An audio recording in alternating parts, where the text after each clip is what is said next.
I'm a fellow human being, raised by fellow human beings, learning from fellow human beings, living amongst fellow human beings, and I would like to invite you to join me on this journey of being human. An unfairly fortunate one at that, at least in my case. Being privileged can cause shame, but it can also cause positive change. At the end of the day, I can choose, you can choose, we all can choose.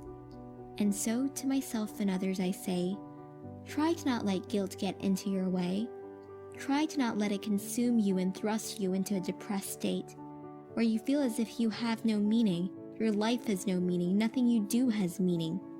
Because please remember that that is not true.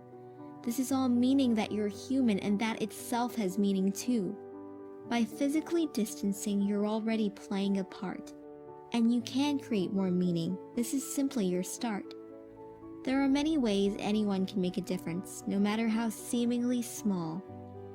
Saying I unconditionally love you for who you are and not for what you do can remind someone that they matter after all. Everyone matters, everyone counts, everything counts, if you let it count, if you give it meaning, if you give it concern, if you give it care. Care for the frontline workers and volunteers. Care for your family and the loved ones you hold dear. But please don't forget to care for your own physical and emotional health too. You'll be able to better care for others if you first care for you. So let yourself cope the way you need to cope. Give yourself time if you need time. Let yourself rest if you need to rest. Consider this as strengthening the groundwork so that perhaps you can come out of this ready to start fresh as your best and fearing less about embracing your true self, focusing less on competing with anyone else. You can't win people by seeing them as obstacles to your success.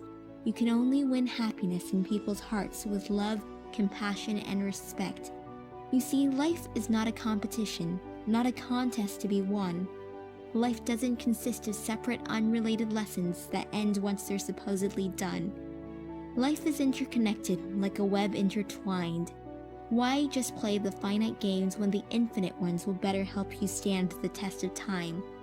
Stand strong with your values, stay true to your core, even when money, fame, and power come knocking on your door. There is more to life than we may have ever conceived. There is more to you than you may have ever believed. So try believing in yourself and believing in your soul, always keeping in mind of your why and your goals.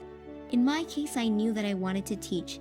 I'd go to teacher's college, get my license, and be ready to preach. But note to former self, teaching isn't preaching, it shall never be. Reflect on how my most influential teachers inspire me. They don't just give work to us students, they work with us students and learn alongside us students. They want everyone to succeed and achieve, and they understand that not everyone's success is the same. We must all follow our own paths and have our own aims. Although my initial aim was more specific, it was to become a school teacher. After I fell off the traditional path, I came to realize that so have many of my most admired leaders. In order to teach, we must be willing to learn, to bravely venture through life with its many twists and turns. I wouldn't be who I am and where I am if not for those who stood by my side. When I shriveled, when I wailed, when I failed, when I cried. Thank you to them and thank you to you for taking the time to watch me do what I love to do. But before I go, I would just like to say, do what you can, just take it day by day.